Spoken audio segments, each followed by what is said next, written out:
মোহাম্মদ কাপি, তিনি একজন content creator. ওকে আমি খুব ভালো মনে করতাম।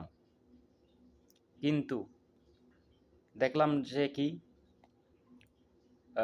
পার্বত্য চট্টগ্রামে অবস্থানরত আদিবাসীদের ভাষাকে নিয়ে বিকৃত করে যেভাবে একটা কন্টেন্ট করেছে, তার তীব্র নিন্দা জানাই। তিনি বলছেন কি সিং সুং সাং সুং সাং।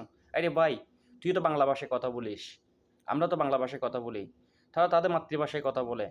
যে আমাদের বাংলা ভাষার জন্য 1952 সালে যে যে শফিক, রফিক, জব্বার, শফিউর আর নাম না জানা অনেক মানুষ আত্মহতি দিয়েছেন বাংলা ভাষার জন্য। কিন্তু আমরা যে মাতৃভাষায় কথা বলি, বাংলা ভাষায় কথা বলি, মাতৃভাষা যেমন আমাদের জন্য গুরুত্বপূর্ণ, তদ্রূপ তাদের মাতৃভাষা তাদের জন্য খুবই গুরুত্বপূর্ণ। এভাবে কোনো